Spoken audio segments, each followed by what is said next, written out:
Estamos dando início ao Conversando sobre Espiritismo.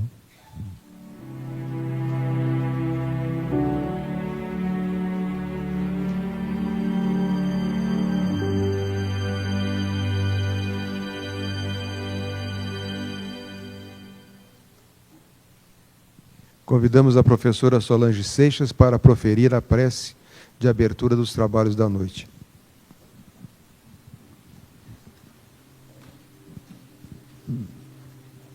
Senhor e Mestre Jesus, nosso divino pastor,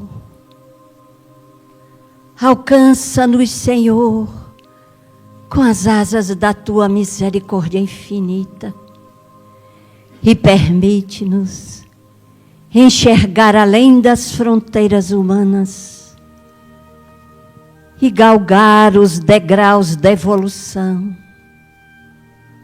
Apesar do ônus que teremos que pagar, porque somos ainda primitivos, queremos alçar este voo na direção do infinito.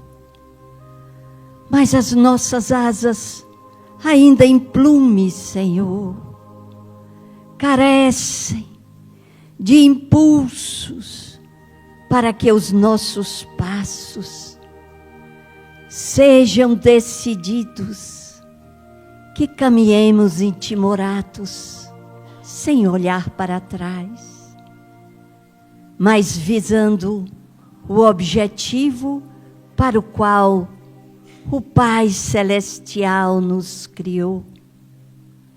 Ajuda-nos, divino amigo, a transformar espinhos em flores perfumadas. Ó Senhor, só Tu tens o poder, a luz e a glória. Tu venceste o mundo e nos deste a lição. Queremos seguir os Teus passos, mas ainda trôpegos, muitas vezes olhamos para trás. Ficamos a rés do chão e não perecemos, pois que Tu és o amor que nos eleva, que nos conduz, que nos dá o entusiasmo para vencer a nós próprios e Te ofertar um coração puro e bom. Ajuda-nos, Senhor, a soletrar o verbo amar e a trazer nas mãos as possibilidades de ajudar e na nossa mente a certeza de que Tu estás conosco e que o Pai nos aguarda incondicionalmente.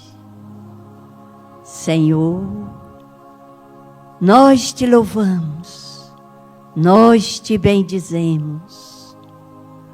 O sol imperecível aquece as nossas vidas e ajuda-nos a prosseguir.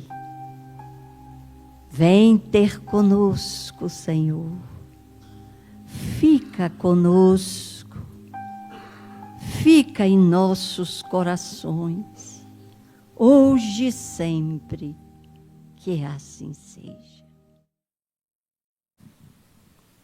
Boa noite a todos. Estamos praticamente já às vésperas do nosso evento, que terá início no próximo sábado, pela manhã às 8 horas, encerrando-se às 18 e às 20 horas, no sábado, a palestra do Divaldo, e no domingo, iniciando às 8 até às 13 horas. Então, nosso congresso, patrocinado pela AME, Associação Médica Espírita Brasileira. Então, nós estamos na grande expectativa. Já colocamos uma mesa aí na entrada do cenáculo, para aqueles que quiserem antecipar o seu cadastramento, facilita no dia de sábado para não termos filas nenhumas, né? E também aqueles que quiserem comprar os tickets para o lanche, para a refeição, para o cafezinho, para a água, também está disponível na cantina, e evita pelo menos a fila de pegar e comprar o ticket, né? Vai pegar a fila de pegar o alimento, que é inevitável. São muitas pessoas, 700 pessoas, por mais que a gente distribua, sempre acaba acontecendo alguma fila, mas nós somos ricos de paciência, então não haverá problema com certeza nenhuma, né? Então agora nós estamos aqui com o nosso convidado do dia, que é o Rafael. O Rafael é lá da Associação Fraternidade, da Sociedade Espírita Fraternidade, lá do nosso irmão Raul Teixeira. Ele é nascido em Itaperuna, no estado do Rio. Rafael de Amorim Siqueira é advogado e também está estudando psicologia. Ele é muito ativo lá na Sociedade Espírita Fraternidade, que é a instituição fundada pelo médium e tribuno Raul Teixeira. Ele reside em Niterói, é onde fica a sede da CEF, e ele tem uma jornada espiritual já desde os 18 anos, quando teve seu primeiro contato com a doutrina espírita. E agora ele se dedica ao estudo da doutrina, à prática da espiritualidade, e também se dedica a fazer palestras desde o ano de 2008. Então vou convidar o nosso irmão para fazer a sua apresentação para aqueles que nos assistem aqui presencialmente e de forma remota. Muito boa noite, minhas queridas amigas, meus queridos amigos. Boa noite a todos que estão compondo aqui a nossa mesa. Boa noite ao querido Divaldo Pereira Franco, a quem de público eu relato a minha gratidão e o meu amor. Há momentos na vida que são indescritíveis, e particularmente esse que eu estou vivendo hoje é um deles. A experiência de estar na Mansão do Caminho, de andar por essas ruas, em contato com os trabalhadores que aqui mourejam, ver o trabalho que é realizado com as crianças, para mim é uma experiência de plano espiritual. Eu diria que é uma experiência de planeta em regeneração. Quero dizer da minha gratidão de fazer parte desse Conversando com o Espiritismo na noite de hoje. Quero dizer que para um jovem que aos 18 anos quase tirei a própria vida, eu hoje devo a minha vida a Jesus, ao Espiritismo, e a pessoas que antes de mim, como José Raul Teixeira, Divaldo Pereira Franco, vêm trazendo Jesus de uma forma luminífera, para que nós tenhamos essas estradas por onde nós possamos caminhar. Então, a cada um de vocês eu deixo votos de paz, votos de bem, pedindo a Jesus, o Mestre de todas as horas, que nós possamos ser inspirados na noite de hoje. Muito obrigado. Muito obrigado, Rafael. Seja muito bem-vindo também. Estamos muito felizes por tê-lo aqui conosco. Vou passar a palavra agora a Divaldo, para que ele faça a apresentação dos nossos convidados, né? E depois, então, iniciaremos com as perguntas e respostas. Senhoras e senhores, queridas irmãs, queridos irmãos espíritas, amigas e amigos que nos acompanham através da Web TV Mansão do Caminho, nossos votos de muita paz. Gostaríamos de agradecer a presença dos nossos irmãos de outras cidades. À véspera do nosso congresso, que se inicia no sábado, nós recebemos um número muito grande de estudiosos do Espiritismo, de corações amigos, e convidamos alguns para que aqui estejam conosco. Eu vou conversar pela Rose, do Panamá, à minha esquerda, trabalhadora devotada, abnegada, rica de experiência, de juventude doutrinária, de entusiasmo. Logo depois, é um prazer muito grande em podermos receber o nosso Rafael, O Rafael, que foi atendido pelo Raul, lá no Centro da Fraternidade em Niterói, é um jovem trabalhador que vem demonstrando a excelência do Espiritismo na conduta pessoal, especialmente moral, cultural, da doutrina espírita, abrindo portas para que a referência do amor esteja presente. O nosso Mário é conhecido demais, nosso presidente. Também o Manuel devotado, o Manolo de Madrid, ou melhor, de quase Madrid, porque está perto em Reus. Então, é um prazer muito grande tê-lo conosco. Também o presidente da Federação Espírita Espanhola está aqui ao nosso lado, recordando que em dezembro teremos um Congresso Espírita da Espanha. As inscrições estão abertas, a programação está elaborada. E, por fim, o nosso Milciades, do Paraguai. Nós podíamos fazer agora um congresso internacional, porque temos amigos de vários outros países. Temos amigos da Alemanha, aqui presentes, da Inglaterra, da Áustria, vamos recordando, e que estão participando do nosso evento a respeito da psicologia mental, da saúde integral da criatura humana. A todos aqueles que nós citamos e os que não conseguimos identificar por questões óbvias e compreensíveis, o nosso voto: sejam bem-vindos. Salvador nos recebe com um clima extraordinário. Chove, porque todo baiano tem que agradecer a Deus a chuva, mas é uma chuva que passa e que permite nós desfrutarmos das belezas também da nossa cidade. Amanhã poderemos fazer uma porção de visitas, porque o congresso começa no sábado. Esse trabalho da Associação dos Médicos Espíritas do Brasil é de grande significado, porque hoje essa instituição, que está sediada no Rio Grande do Sul, tem levado à Europa a mensagem da doutrina do ponto de vista psicológico, psiquiátrico e, particularmente, da saúde mental. Aproveitando os conhecimentos da tecnologia acadêmica, com as lições maviosas da doutrina espírita, podemos antever dias de muita paz em relação ao futuro. Sejam todos que vieram de outras cidades bem-vindos. E nos encontraremos no sábado, a partir das 8h30, quando se inicia o congresso. Então, pedimos a Deus que nos abençoe e que nos ajude a enfrentar a noite medieval que se encontra na Terra.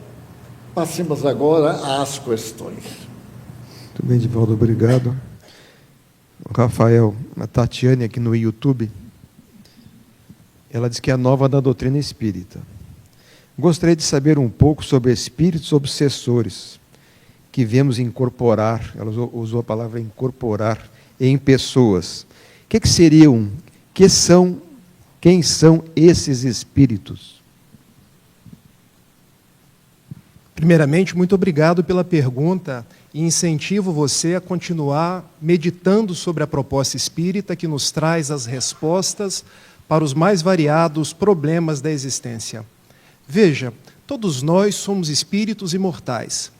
Diz a questão 115 do Livro dos Espíritos que nós fomos criados simples e ignorantes e caminhamos para a plenitude, a perfeição relativa. Nós vamos intercambiando nas mais variadas existências, acertando e errando, entretecendo as relações mais diversas com as pessoas. E muitas vezes aqueles que nós chamamos de obsessores são aqueles que conviveram conosco e não tiveram laços de amizade. laços onde o amor prevaleceu, a fraternidade prevaleceu, e se encontram ainda aninhados ao nosso psiquismo, formando esses complexos que nós chamamos de obsessão. Então, o que são os obsessores? São espíritos desencarnados. Nós sabemos que a obsessão também pode se dar de encarnado para encarnado, de encarnado para desencarnado, mas na sua forma mais comum, ela se dá do desencarnado para o encarnado. Então, respondendo à sua pergunta, minha querida companheira, o espírito obsessor é aquele que está desenfaixado de um corpo de carne, porque nós somos espíritos imortais, e prossegue nos influenciando, porque ainda não nos perdoou, porque ainda mantém para conosco vinculações de ódio, vinculações de antipatia, ou até mesmo similitude de propostas. Por exemplo, se eu sou uma pessoa viciosa, eu atraio espíritos que se comprazem no mesmo vício que eu. Se eu sou uma pessoa que na vida tenho hábitos perniciosos, eu acabo atraindo espíritos que estão na mesma faixa vibratória que a minha. Respondendo então assertivamente, os obsessores são aqueles que permanecem vinculados a nós porque não nos perdoaram ou estão na mesma faixa de vibração. Mas a notícia boa, nós podemos nos desvincular deles através da nossa transformação moral, das nossas atitudes no bem, dos nossos hábitos de a cada dia buscar a plenitude. O contato de uma casa espírita séria, o trabalho no bem, uma vida renovada. Muito obrigado. Muito obrigado. Divaldo, Cláudio aqui pelo YouTube. Divaldo, poderia falar sobre sonho e sonambulismo. As atividades que fazemos durante o dia influenciam na qualidade do sono e lembrança do sonho quando despertamos? O nosso advogado saiu muito bem na sua resposta. Allan Kardec faz um estudo do sonambulismo no século XIX com muita propriedade. A humanidade, através dos sonhos, sempre acreditou na possibilidade de uma vida extracorpórea. E Allan Kardec, estudando os sonhos, estabelece, para iluminar a psicologia de então, que se trata do desdobramento da personalidade. Quando a consciência adormece, o espírito se desloca do corpo e pode fazer as chamadas viagens astrais. A velocidade do pensamento difere da nossa velocidade orgânica. E nessas oportunidades, nós temos contato com os espíritos bons e maus, a depender da nossa conduta, porque o sonambulismo nos vai levar àquilo que nós cultivamos diretamente e indiretamente, porque tem o nosso pensamento lúcido, as nossas ações habituais e aqueles que são do nosso inconsciente, isto é, anseios que não se tornaram realidade, automaticamente repousam na área do inconsciente superficial. E ao desdobrar-se do corpo, aquelas lembranças que o espírito leva aparecem-lhe como recordações de fatos humanos. É um sonambulismo de natureza comum.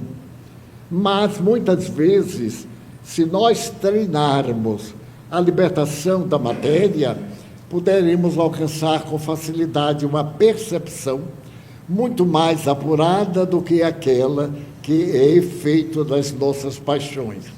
Nossos instintos refreados, nossas angústias, os sentimentos permanecem em nossa memória denominada subconsciente, abaixo da consciência. Mas neste subconsciente foram encontradas zonas de lembranças profundas. E Freud denominou esse conjunto de lembranças profundas como o inconsciente. Nada se perde, ela está fixada nos painéis da nossa memória física, porque foram vividos mentalmente. Então, de acordo com a nossa sensibilidade, com a nossa mente vinculada à matéria, ou relativamente liberada, não ser uma pessoa muito atormentada pelo sexo, pela gula, pela vaidade, pelo narcisismo. Então, há uma libertação mental inconsciente, está naquela região e automaticamente, sem que nós queiramos, inconscientemente, elas voltam à memória atual. E é exatamente aí que a psicologia tem uma dificuldade para poder estabelecer a clarividência no sonho ou os pesadelos que nos atormentam. Por esta razão, invariavelmente nos sonhos, invariavelmente, encontramos os bons espíritos com quem afinamos e, claro, a nossa mente consciente capta e aparece nos painéis mentais, ou aqueles de natureza perturbadora, que se afinam conosco pela identidade do que nós gostamos. Se nós temos vícios mentais, hábitos corporais, determinados comportamentos, mesmo quando os neurônios entram numa comunicação automática, estão adormecidos, mandando mensagens automáticas, e voltam à nossa consciência. O sonambulismo não é mediunidade, é uma faculdade psíquica que todos temos, em maior ou menor grau. Foi descoberto a partir de 1856, com as experiências realizadas por Mesmer, o grande vidente austríaco. Depois que ele visitou a França, especialmente Paris, e lançou o estado de mesmerismo, de mentalmente nós transmitimos o pensamento, telepatia, fazemos fixações, concentrações mentais, telepatias também de natureza boa ou má, e mais tarde, aquele trabalho realizado do chamado baquet, era uma meia barrica vazia de madeira, com várias perfurações, através das quais saíam pedaços de ferro. O paciente sentava-se numa cadeirinha, taburete, ao lado daquela barrica e segurava. A energia dos pedaços de aço que eram colocados corriam pelos braços de metal e o indivíduo recebia um impulso, gerando assim o mesmerismo e a cura de enfermidades. Maria Antonieta, por exemplo, que era austríaca, foi uma das primeiras clientes de Mesmer. Ela sofria de uma dor de cabeça, uma enxaqueca, que os médicos da Sorbonne, a universidade, não puderam criar. E quando Mesmer esteve em Paris, amigos comunicaram ao rei, Luís XVI, que ele era capaz de curar sem qualquer artifício. Era exatamente sentar no baquet, aquele tonel, segurar e receber uma descarga vibratória. Mesmer demonstrou que tudo é vibração do universo. Mais tarde, se transformou essa experiência em uma terapêutica, ali mesmo em Paris. No castelo próximo, Chastenay, que estudou profundamente o mesmerismo, começou a curar, mas de uma forma tão fascinante, que sendo ele nobre, ele era conde de Chastenay, não podia atender toda a Europa que corria para Paris. Então o prefeito de Paris pediu para ele mesmerizar uma árvore em Champs-Élysées, nos Campos Elíseos, da avenida principal. E então ele veio, a árvore magnetizou-a, a sua energia magnetismo, vibração, fluido cósmico, chame como quiser, era impregnada. Isso é muito comum, alguém aperta a nossa mão e a gente fica com dor de cabeça. Alguém conversa um pouco, nós fixamos e passamos a ter uma indisposição gástrica, porque aspiramos a energia, o fluido. Ainda mais aqui na Bahia, todo mundo é técnico em feitiçaria, graças a Deus. Por exemplo, o olhado, né, o mal olhado, claro que tem. É uma energia deletéria da inveja, do desejo da posse, então é uma descarga mental, consciente ou inconscientemente, que nós atiramos no outro. Então aí surge o magnetismo. E certo dia, o conde de Chastinay estava na adega com um funcionário.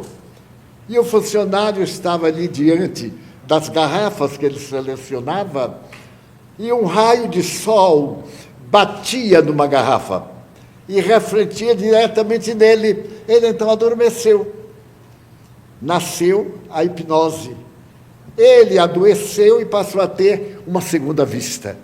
De olhos fechados, ele enxergava. E então ele sofria de uma doença da garganta. E ele disse, para a doença da minha garganta, eu recomendo o remédio tal. Nasceu aí a hipnose do parto, a hipnose da cirurgia, a hipnose de vários aspectos, como ciência. Depois, então, ele retornou a Viena, onde morreu no anonimato. Maria Antonieta ficou boa da enxaqueca, foi guilhotinada. E hoje essas doutrinas espalharam-se pelo mundo explicando e esses fenômenos que a superstição caracterizou no passado. Os sonhos são sonhos maravilhosos, mas aí vem uma simbologia do nosso inconsciente. Por exemplo, aqui na Bahia, a gente sabe que sonhar com dente cariado é morte na família. Portanto, quem sonhar, compre logo a vela. Quem sonhar, por exemplo, com a morte, é casamento. Deus ajude que todo mundo aqui sonhe com a morte. E assim por diante. Então vai havendo determinação. Não é de estranhar. Porque Freud, quando criou a psicanálise, ele se utilizou desses símbolos. Por exemplo, se a pessoa teve um sonho com um trem, a psicanálise vai examinar quantas classes tinha esse trem e vai interpretar como transtornos sexuais. Precisa muita imaginação, não é? Para transformar um trem em um transtorno sexual. Mas dizem que dá certo. Muita gente faz psicanálise, muita gente chique diz assim, Divaldo, eu fiz a minha psicanálise e eu soube até que nem vai chover amanhã. Porque no mundo tem de tudo. Mas a ciência do magnetismo chega mais ou menos na hora em que, poucos anos depois, Freud apresenta a simbologia de todas as necessidades biológicas e parapsicológicas da criatura humana. Então, o sonambulismo é esta faculdade orgânica, não é mediunidade, é o animismo, que também nos revela acontecimentos para o futuro, através dos sonhos. Eu tenho uma amiga que eu nunca vi sonhar tanto. Ela mal faz, meu Deus, já está sonhando. E o pior, ou melhor, e dá certo. Ela me conta o sonho, graças a Deus ela não sonha comigo. Porque ia ser um problema, né, ter que interpretar. Mas é o estado de percepção paranormal. E que isso nos diz? Nos diz que o tempo não existe.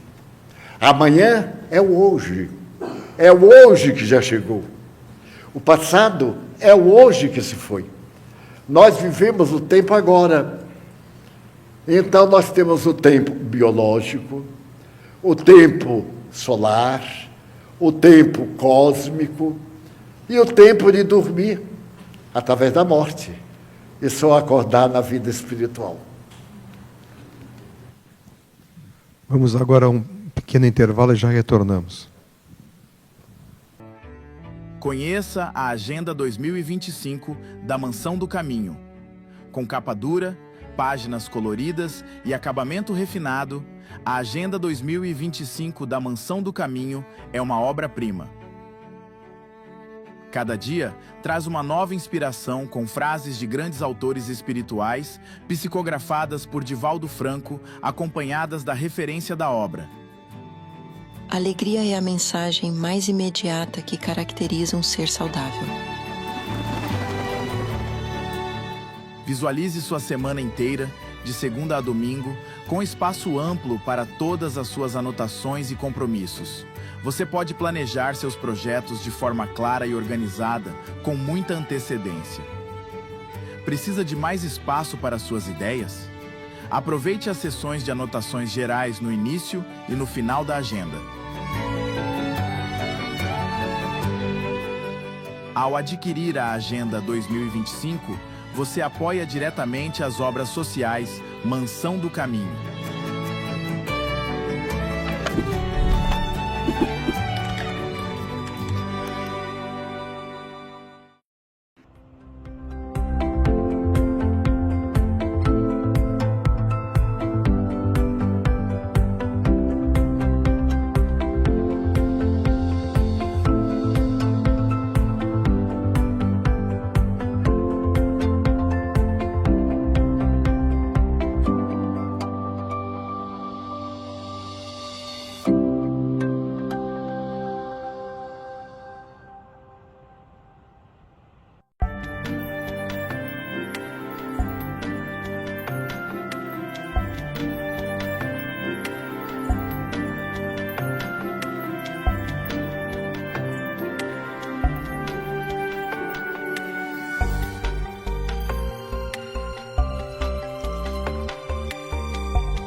Então, retornamos com o Rafael. Uma pergunta aqui do público, de Gustavo, a respeito do luto. Ele pergunta, como enfrentar o luto, Rafael? Eu fico muito tranquilo para fazer as respostas, porque se eu não souber, eu digo, não sei. E qualquer coisa eu peço ajuda para o Divaldo. Então, vejam, falando sobre o prisma da psicologia, eu me formo em psicologia ao final do ano. O luto é um processo normal, é um processo pelo qual nós passamos para poder ressignificar. Quando o tio Divaldo desencarnar, eu vou ficar triste, gente. E é normal ficar triste. Eu só não posso transformar essa tristeza em revolta, porque eu sei da imortalidade. Eu sei que todos nós continuamos vivos. Então, às vezes se escuta assim, espírita não fica triste. Nós ficamos tristes, porque nós sentimos falta dessa tangibilidade física, daquele sorriso diário. Mas a gente aprendeu a ver a vida sob um novo prisma, o prisma da imortalidade. A certeza de que nós vamos nos reencontrar, a certeza de que nós estaremos juntos novamente. Então a gente poderia dizer, saudade sim, revolta não, porque a gente entende os mecanismos dessa lei dos renascimentos, entende o mecanismo da imortalidade, que, aliás, é um dos princípios da doutrina espírita. Gostaria de citar uma grande autora e estudiosa europeia chamada Elisabeth Kubler-Ross. quando ela diz que o luto tem algumas fases. Porque nós costumamos primeiro negar. A gente nega a desencarnação da pessoa. E depois a gente costuma fazer barganhas com Deus. Ah, por que levou ele, não me levou? Mas ele era tão jovem. Ora bolas, mas a gente sabe se vai desencarnar mais jovem, se vai desencarnar jovem há mais tempo. São ainda as nossas faixas de desentendimento da lei divina. Depois a gente faz aquele período de tristeza. É normal passar por essa tristeza.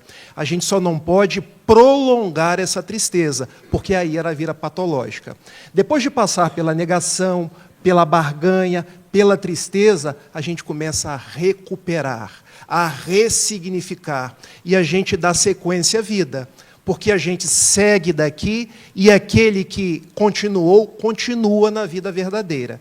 Então, o luto é um processo normal, é um processo pelo qual nós passamos, a gente só não pode se fixar no luto. Obrigado, Rafael. Divaldo, 2 perguntas a respeito do suicídio aqui do público. Na visão espírita, pode-se dominar suicida aquele paciente que se nega ao tratamento médico quando acometido de doença fatal? E a outra pergunta de Alexandre: quais as implicações para o suicida sobre a ótica da doutrina espírita? A vida é o maior patrimônio que a nossa inteligência pode conceber. A vida pertence à natureza, a Deus, ao universo, como se queira. Desde que a criatura humana não é autora da vida orgânica, não tem o direito de interrompê-la quando qualquer dissensão ou desagrado lhe ocorre. Nós estamos na Terra como alunos em aprendizagem. A causa que nos trouxe à vida não está em análise. Algo me trouxe para cá. Eu não vim por vontade própria, nem sei por que vim e para quê. O Espiritismo tem uma frase muito bela a esse respeito. A reencarnação é o método que a divindade utiliza para espiritualizar a matéria. Porque a matéria é palpável, ou melhor, era. Porque agora a matéria é uma concepção do pensamento. Mas até há pouco só era matéria o que era palpável, o que tinha uma das 3 possibilidades: altura, largura, peso, então era matéria. Mas agora qualquer concepção, desde que eu a elabore, ela é matéria. Porque o pensamento, quando ele desenvolve o pensamento em si mesmo, ele está trabalhando com átomos. E átomos são as partículas infinitesimais da matéria. Então, toda e qualquer filosofia religiosa se opõe ao suicídio, pela brutalidade do suicídio, pela altivez do suicida.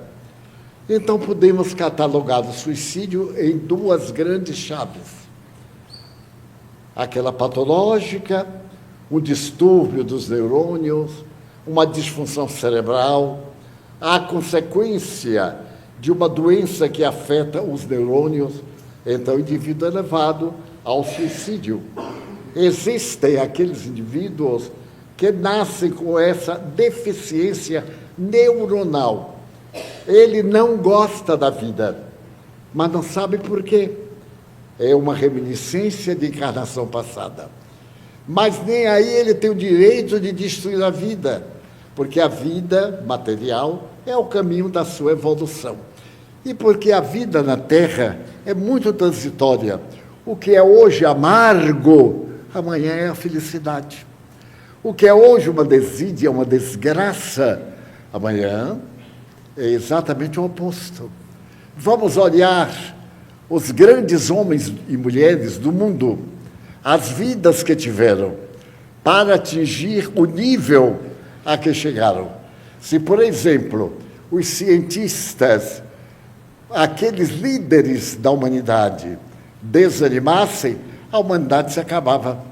Mas graças a esse dever que ele tem de utilizar da vida, há uma prosperidade. Nasceu a filosofia de viver. E a filosofia apresentou dois ângulos: a energia que pensa, o espírito, e a aglutinação casual de moléculas, o materialismo. Mas a gente vê que as moléculas não se unem através do acaso. Por exemplo, hoje se pode perfeitamente saber quando uma pessoa está orando. Através de raios especiais, se detectam nas zonas cerebrais a vontade da prece, a luminosidade emitida pelo cérebro, a intercomunicação com o mundo transcendental.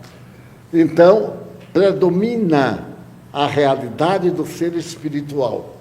Depois, aqueles que voltam e que atestam a realidade da vida extracorpórea.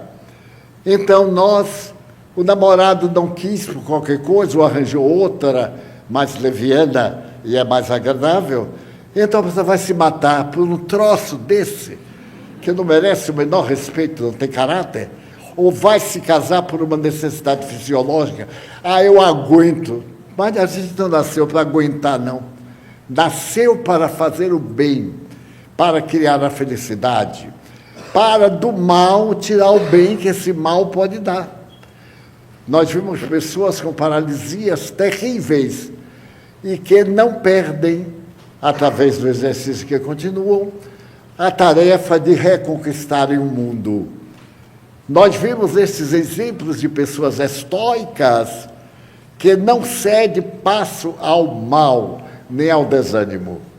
Então, nós não temos o direito de suicidar-nos. Não há nenhum motivo real, a não ser patológico, doença, para o suicídio.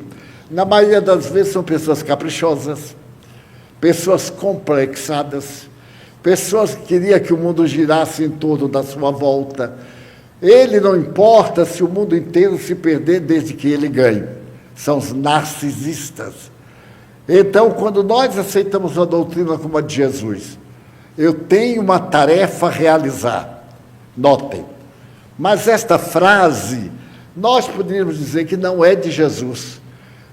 Poderíamos dizer que é de Viktor Frankl, o grande psiquiatra que no século XIX e XX atingiu a mais elevada construção do pensamento ético.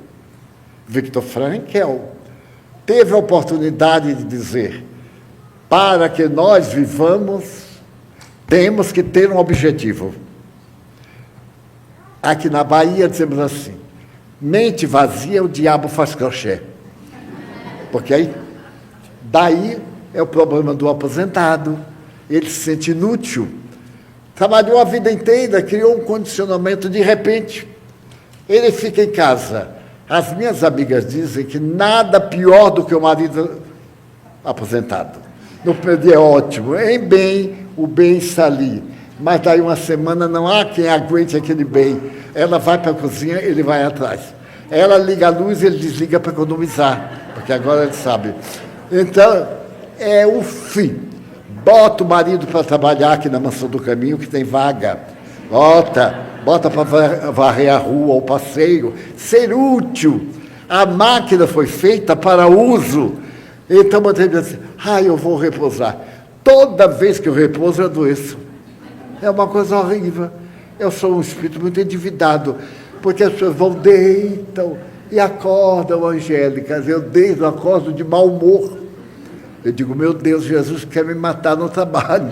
Ele que mate, para ele ver o que resta. Então, nós temos uma necessidade de viver. E eu tenho duas experiências que nunca eu me matarei. Nem deixarei ninguém me matar, porque não tem isso não. A gente tem que ter amor pelo corpo. Eu olho o meu corpinho no espelho e digo assim: ai, que gracinha. Está deformado, eu digo: é mudança, né? As mudanças. Um amigo disse assim: Divaldo, eu estava no hospital e era um médico que fazia cirurgia de beleza. Ele me olhou e disse assim: quer que eu tire os pés de galinha? Eu disse: o que é pé de galinha? Esses sinaizinhos bonitinhos que a gente tem aqui. Eu digo: não. Com esses pés de galinha eu conquistei minha vida. Se tirar o que será de mim, não tendo pé de galinha, vou ter o quê? Sapato de galo? De jeito nenhum. Então, o primeiro efeito é o seguinte: eu conheci um espírito que se suicidou na terra. Eu estava orando e me apareceu aquela senhora num desespero terrível. E ela terminou me dizendo que se havia suicidado, estava sofrendo muito. Eu conversei com ela diretamente. Passou o tempo. Tempo depois ela voltou, estava mais calma. Havia entendido que a morte não a matou, ela continuou viva, com um problema. Aquele problema que a fez suicidar-se não desapareceu com a morte dela, continuou. E a questão do seu suicídio foi o marido. O marido era um desses conquistadores baratos, né? Bonitos, que passavam brilhantina no cabelo, essas coisas assim ficavam brilhantes, e etc. E ela percebeu que ele estava de namorada. E ele, porque o homem, quando pentear muito o cabelo, não confie mais. Agora você vai sair, dá-se uma desmanchada do cabelo dele. Não desmanche meu cabelo. É meio que mulher, né? Ela vai o sábado, passa o dia inteiro, faz aquele cabelo horrível. Agora é assim, aquele chapéu mexicano. A gente olha, aquela coisa que a gente não sabe se está penteada, se vai pentear, se caiu, bom, mas tem vários artifícios. Então, ela se acha linda, e quando vai encontrar o namorado, ele fala: como vai, querida? Não desmanche meu penteado, porque ama mais o penteado do que o namorado, é claro, né? E o penteado só dura 25 horas, 26. No dia seguinte, metade está amassado, metade está penteado, mas não toca. No terceiro dia não tem jeito, novo penteado. Então, ela me contou que havia se casado com um homem dos mais belos da sua cidade. E então, por ciúme, ela se matou. Ele namorava muito. Eu digo: minha filha, se é bonito, tem que cobrar o preço. Nada de graça do mundo. Meu marido é tão lindo. Cuidado. Bota sal na panela e põe de cabeça para baixo, porque ele vai rir para uma e vai enfesar para a outra. Quando está com a mulher, é enfesado. Então, quando a mulher diverte, ele olha assim. Assume. Agora, o vice-versa também. Eu vejo na internet tanta graça. A moça vem e abraça. E atrás tem um outro homem, ela aperta a mão do que está lá e abraça o que está cá. Não perde coisa, né? E ele, o abraçado, fica tão contente. E o outro que vai apertar a mão faz 8 horas. Mas isso é a vida. Esse é o encanto das nossas ilusões. É tão bom. Quem acha, é tão difícil achar um ou uma, achar dois de uma vez, tem que fazer uma promessa ao Senhor do Bonfim para pagar a caridade. Mas bem, e então, quando nós já éramos amigos, ela me disse: fui visitar o marido. Deu aquela saudade. Era um homem tão bonito. E a moça que o conquistou também era muito bonita. Ela não era tanto, era um pouquinho gorda. O marido tinha seus caprichos. Mas, então ela disse: Divaldo, quando eu olhei para meu marido na cama, com derrame cerebral, a boca torta, os olhos fora do lugar, o lado esquerdo todo dependente e trêmulo, eu disse assim: meu Deus, eu me matei por causa disso. E a gente se mata por causa disso, esquecido que amanhã vai ter um derramezinho e a dentadura vai ficar na cabeça. Então, amar. Ele é mau, arranjou outra, fica lá com a tua, faz até preces para ela morrer. Uma prece boa, prodigiosa. Agora, o que eu acho mais interessante é que ninguém fica com raiva do marido que trai. Fica com a pobre da moça que arranjou o homem casado. Eu digo, mas ele é que é sem vergonha. Mas foi ela que o conquistou. Eu digo, será que foi? Às vezes, esses muito sérios têm uma rede muito perigosa. E então ela, a partir daí, passou a ter um sofrimento moral. Ela viu quem jogou fora a vida. E logo depois, ele foi para o mundo espiritual, num estado deplorável, por causa da sua vida moral. Ninguém sabe da vida moral do outro, porque a mente ninguém entra, nem nós. É tão complexa a nossa mente, que tem horas que eu vou pensando que não, basta.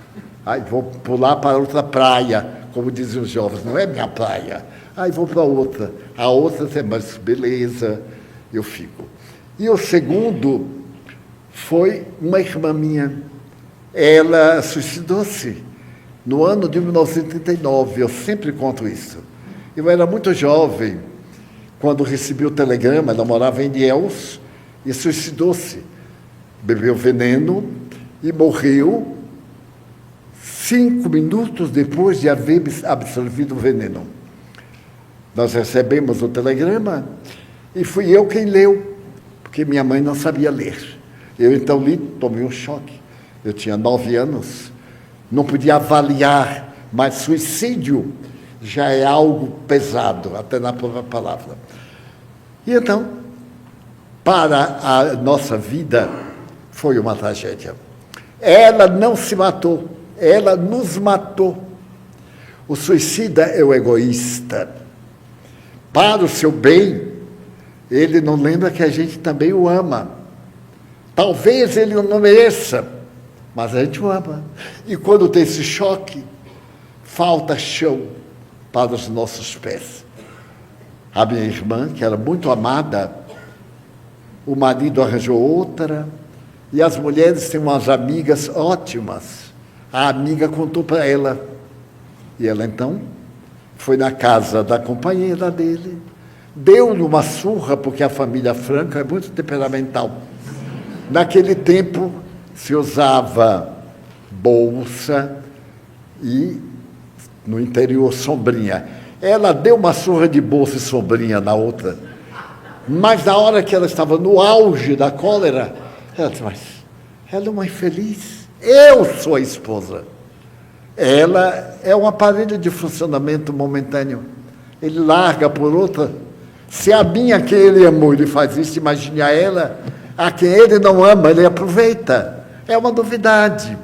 Toda semana é feijão. Então um dia tem a questão do macarrão, ele variou, mas não a ama.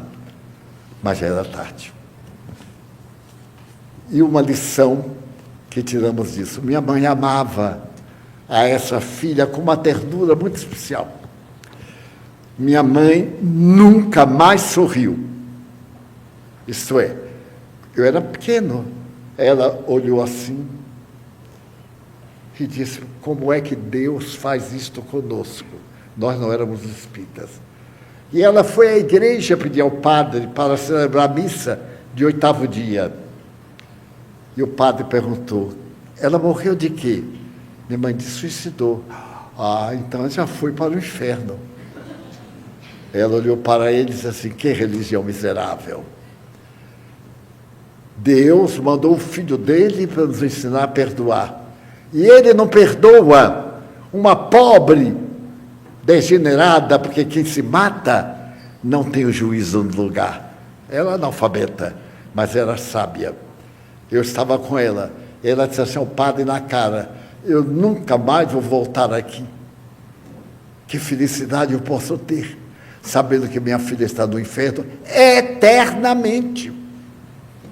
Aqui na terra, podemos cometer o pior crime. Sempre a lei dá uma abertura para a gente. Tem um limite na prisão perpétua. Ninguém fica perpetuamente. Até o fim, por bom procedimento, por mudança. A cabeça de alguém de 20 anos é a mesma de 60.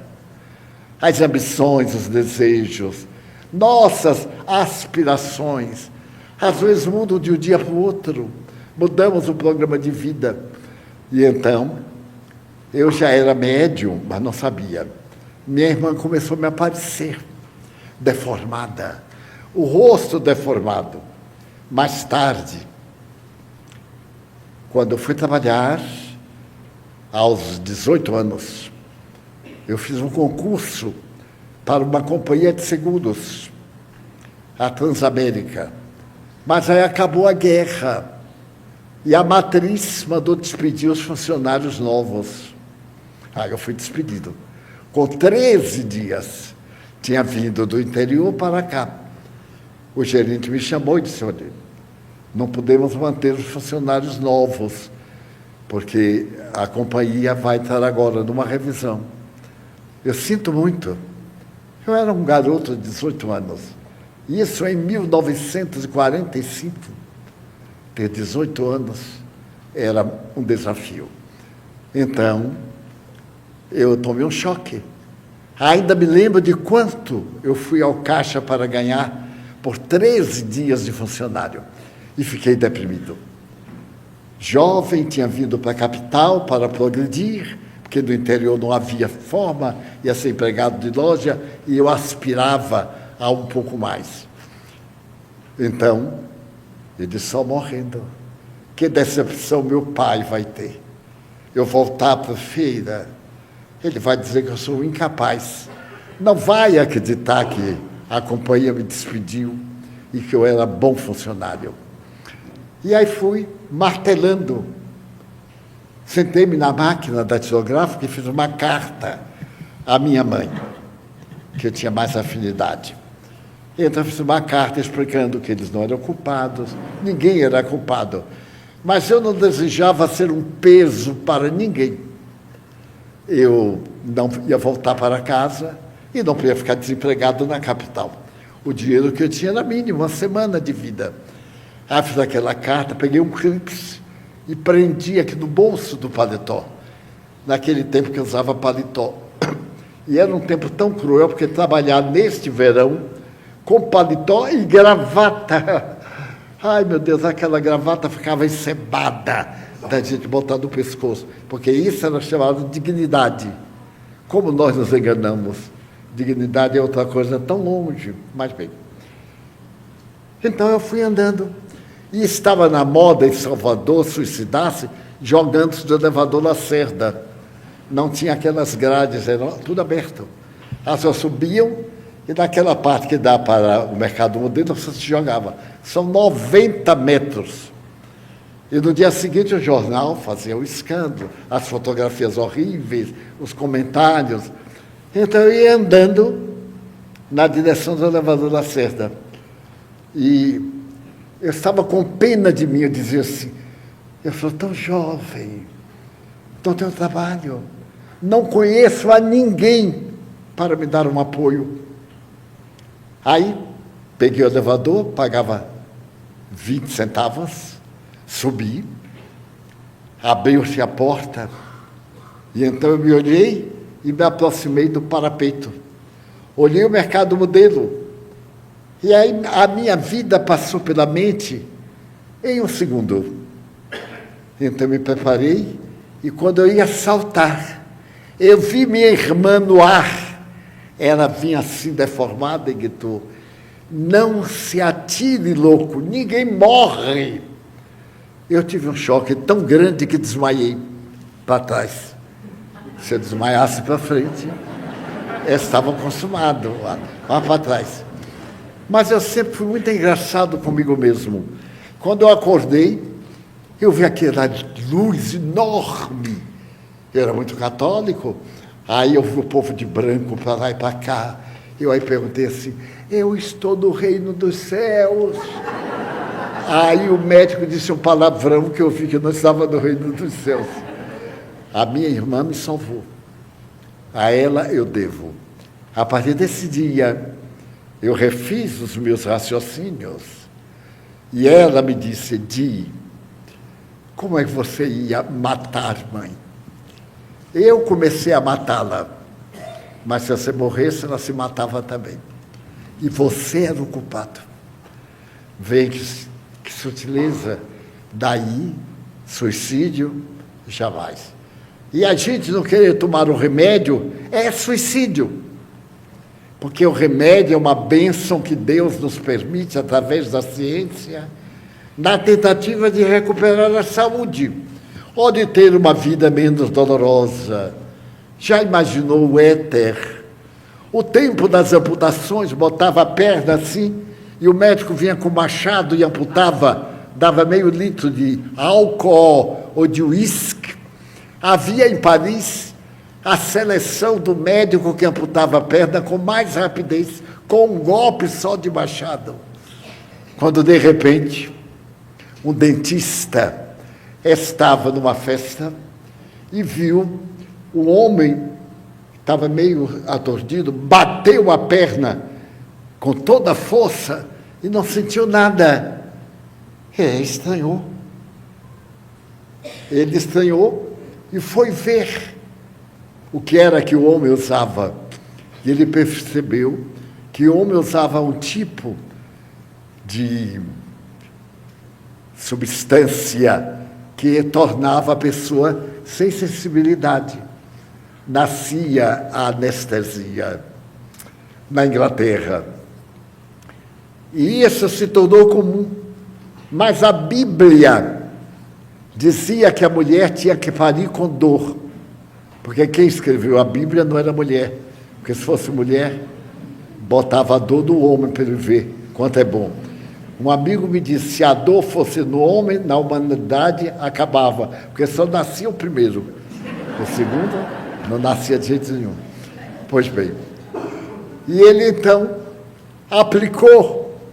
E o efeito foi ótimo. A rainha Vitória da Inglaterra resolveu tomar a anestesia para ter o parto. E surgiu na história da humanidade o primeiro parto sem dor.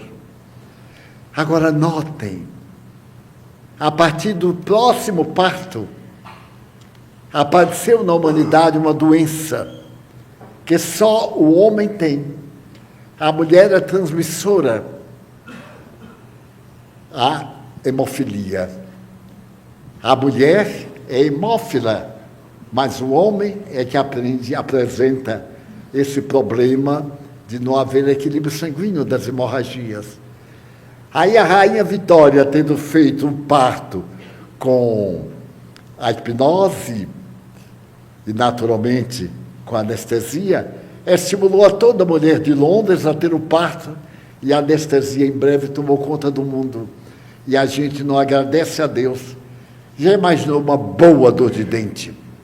Uma boa dor de ouvido? Uma boa dor de pedra renal? Quando vai atravessando o aparelho, tudo isso Deus nos deu e nós não agradecemos. Não dizemos nada, mas a gente vai para o péssimo, mas que diabo? Porque, muito obrigado, meu Deus. Eu, todo dia que acordo, eu abro a janela para ver se estou morto ou vivo. Se eu abrir a janela, estou vivo. Se não abrir, estou morto. Até um dia que eu fui abrir e não abri, foi um horror. Meu Deus, o que é isso? Como é que o senhor faz isso comigo? Como se fosse eu que ia morrer no mundo. Daí suicídio? Não. Viver ao máximo. Até a última gota. Eu tive uma parada cardíaca e vou contar um fato muito curioso para vocês se reanimarem.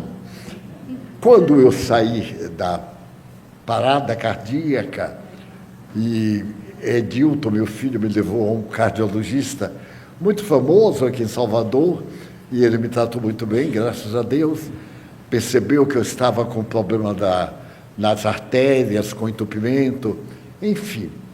Então, eu agradecia tanto a Deus a oportunidade de viver, e um dia eu estava meditando e me apareceu o espírito Humberto de Campos. Foi um dos imortais da Academia Brasileira, um escritor fantástico. Eu, quando era jovem, li muito Humberto de Campos, Ele escrevia Almas que Sofrem.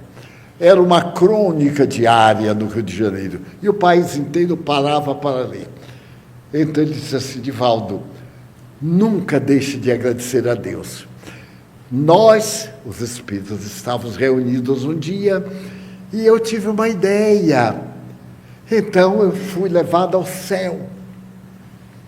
E cheguei a Deus e perguntei assim: Senhor, como é a eternidade? Eu tenho dificuldade de entender a eternidade. Ele disse: a eternidade. Bem, 1000 anos, para mim, são um segundo na eternidade.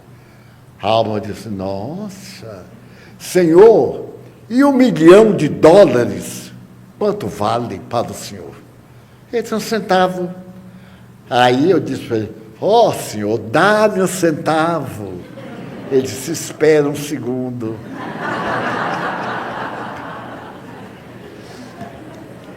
Muito bem, vamos aqui à última pergunta com o nosso irmão Rafael. Uma pergunta de André, aqui do público. Como ajudar meu filho a se livrar da ira, raiva e de atitudes autolesivas? Antes de responder essa pergunta, eu queria mandar uma mensagem para os jovens, porque esse tema do suicídio mexe muito comigo. Eu também, com 18 anos, quase tirei a minha própria vida, porque era transtorno obsessivo compulsivo, conforme os padrões da ciência. Posteriormente, vim a descobrir que as obsessões eram também de natureza espiritual. Além disso, na época não se chamava bullying, mais recentemente. Era muito magro, as pessoas me zoavam, era assim que se dizia à época. A cabeça muito grande, não conseguia conversar com as pessoas e eu achei que morrer era o melhor caminho. E eu resolvi um dia, com o vigia, que tomava conta da rua, eu pedi a arma dele emprestado, porque eu iria tirar minha própria vida dando um tiro na cabeça. Quantos jovens hoje têm ideias de autodestruição? Quantas crianças nossas com tristezas as mais diversas?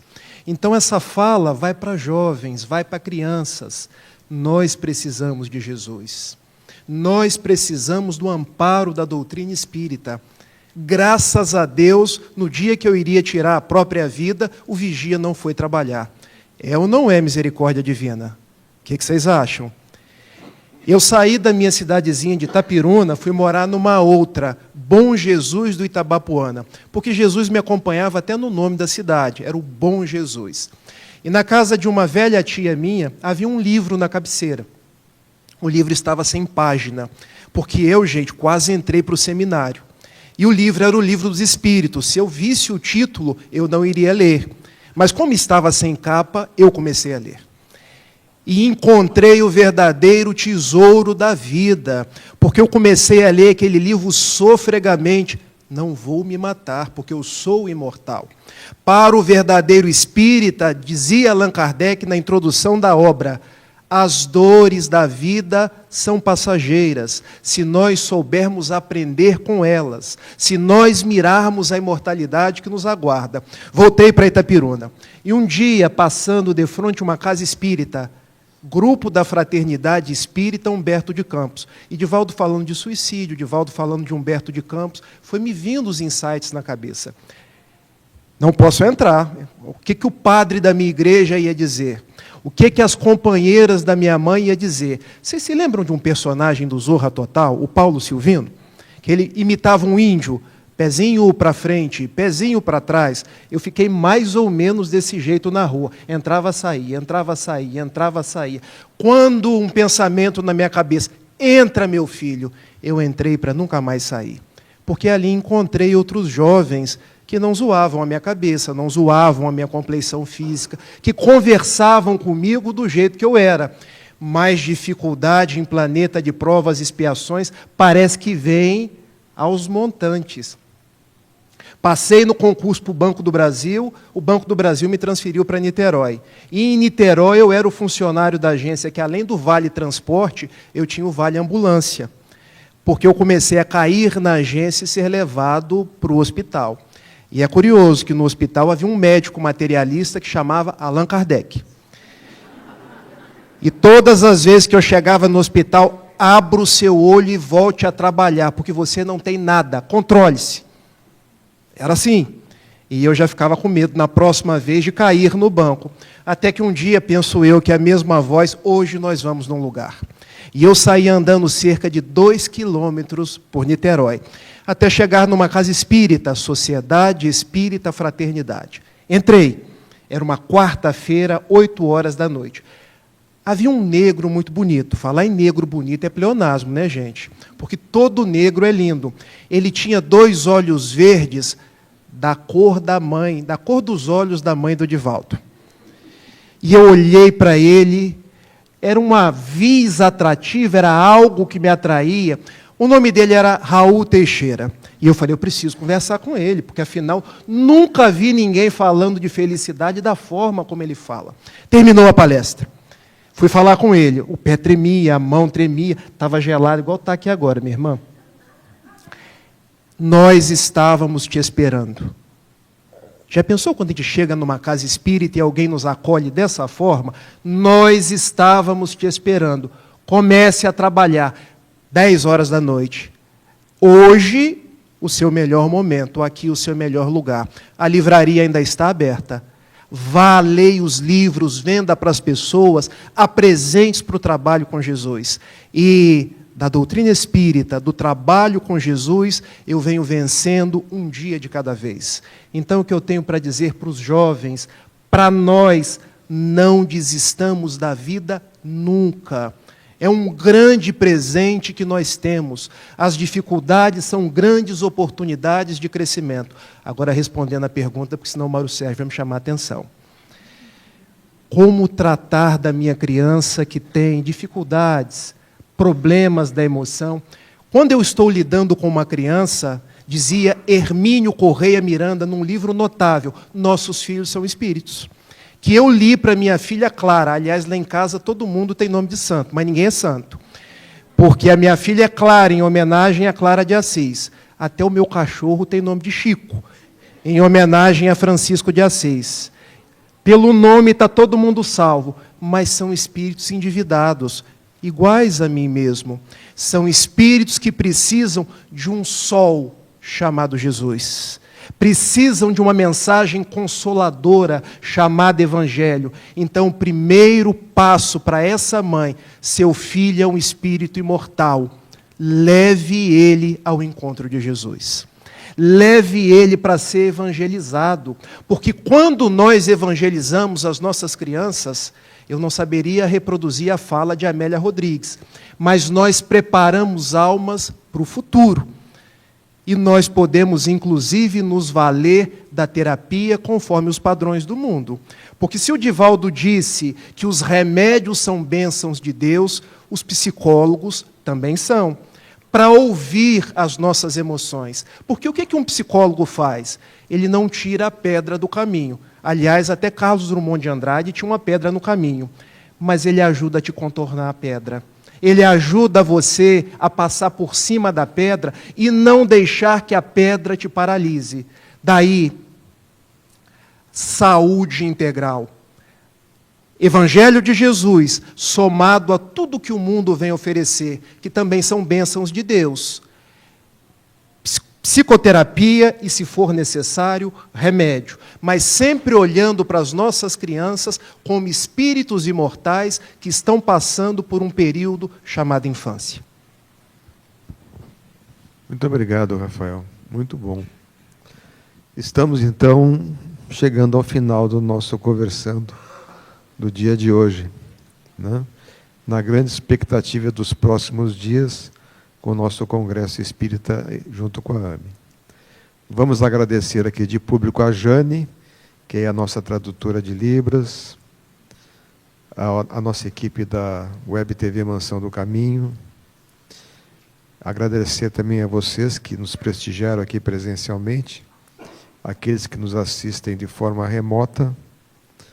E eu passo a palavra agora ao nosso irmão Rafael, para que ele faça a sua despedida. Né, Rafael? E você tem uma surpresa também? Pois Vamos ver a surpresa do Rafael. Na verdade, a gente se anima de vez em quando e escreve uns versos. Eu peço a caridade de vocês para escutar esses versos. Gratidão a Divaldo Franco. Divaldo, uma vida dedicada ao amor, promovendo almas para os caminhos de Jesus, cujos ensinos representam um roteiro de luz para trilharmos nosso périplo redentor. Divaldo, uma vida dedicada ao Evangelho, pregando esperança ao coração sofredor, que encontra uma escola na proposta da dor, na busca de vencermos nosso homem velho. Divaldo, uma vida dedicada ao Espiritismo, a doutrina que afasta o materialismo, mostrando-nos as estradas da caridade. Divaldo, um mestre querido e companheiro, de Jesus, Joana e Francisco, um fiel escudeiro, a cantar a beleza dos dias da imortalidade. Muito grato a você, Divaldo, muito grato a Joana, a Francisco, muito grato a cada um de vocês pela noite de hoje, que Jesus nos abençoe hoje e sempre.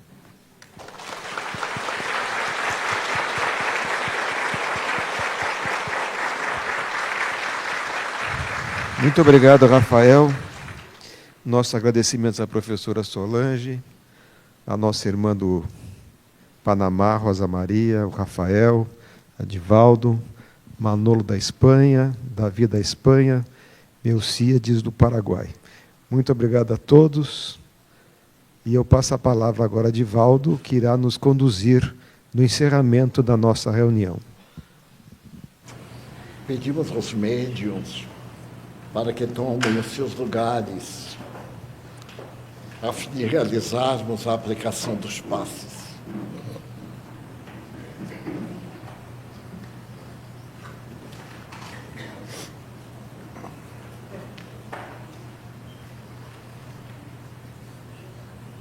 Senhor Jesus, este é o momento de comunhão com as forças generosas da Tua misericórdia. Abençoa os companheiros de mediunidade que irão canalizar desde o mundo espiritual as energias saudáveis para nossas existências. Abençoa-os aos seus lares, seus familiares, mas também abençoa-nos a nós. Tem compaixão das nossas necessidades. Faze que os fluidos desta noite amparem o nosso coração e a nossa vida. Também te pedimos em favor daqueles que anteciparam a viagem de volta, naufragando nas ondas pesadas do suicídio. Ainda te pedimos, Jesus, pelos que tiveram morte violenta, acidentes, homicídios, guerras, os que sofrem, pedimos-te pelos espíritos sofredores, os enfermos, aqueles que nos pedem para orar por eles. Abençoa-nos, concede-nos a tua bênção, Senhor, permitindo que nossa casa absorva energias cósmicas para transformar o nosso existir em uma festa de paz, de saúde e de alegria. Também te pedimos, em favor dos espíritos maus, os que da terra trabalham contra a edificação do bem. Ampara-os, porque no fundo são infelizes e não sabem como fazer o melhor. Também te pedimos pela paz do nosso lar, a paz do Brasil, pela paz do mundo, evocando a tua misericórdia, Senhor. Mãe Santíssima, Jesus devotado e espíritos amigos, encerramos a nossa reunião, formulando votos de muita paz para todos nós. Está encerrada a nossa reunião.